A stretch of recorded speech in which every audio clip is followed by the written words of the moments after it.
छोटे से गांव सिवानपुर में एक लड़का रहता था, अंशु। उम्र लगभग 22 साल, सामान्य से हालात, लेकिन आंखों में बड़े सपने। उसका पिता एक छोटी सी किराने की दुकान चलाते थे, जो जैसे तैसे घर चलाने लायक कमाई कर लेती थी। माँ घर संभालती थी और कभी कभी पापड़ बड़ी बनाकर गांव में बेच देती। अंशु की कॉलेज की पढ़ाई पूरी हो चुकी थी, लेकिन नौकरी की तलाश अधूरी। वह रोज अखबार में नौकरी के कॉलम खंगालता, इंटरव्यू में जाता, लेकिन हर बार लौट आता।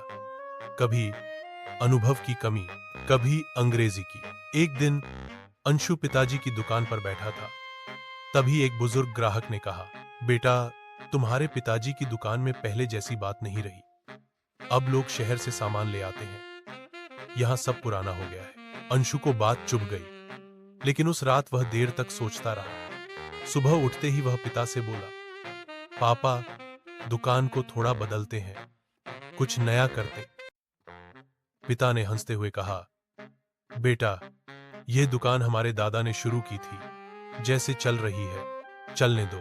लेकिन अंशु ने हार नहीं मानी। उसने 5,000 अपनी बचत से निकाले और गांव के बच्चों के लिए स्टेशनरी का सामान लाना शुरू किया। रंगीन पेन, पेंसिल, नोटबुक, फैंसी रबड़ वगैरह। पहले दिन ही 10 बच्चे आए। धीरे धीरे बच्चे बढ़े, दुकान रंगीन होने लगी। फिर उसने सोशल मीडिया का सहारा लिया। अपने मोबाइल से दुकान के फोटो खींचे, इंस्टाग्राम और व्हाट्सएप स्टेटस पर डाले।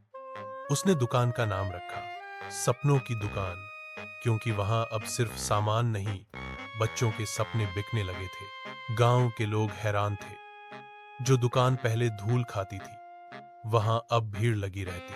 अंशु ने अगला कदम उठाया, एक छोटा सा बुक बैंक। जो भी बच्चा पुरानी किताब लौटाता, उसे नई किताब पर 10% छूट मिलती। गरीब बच्चों को मुफ्त किताबें दी जाती। यह बात दूर तक फैली।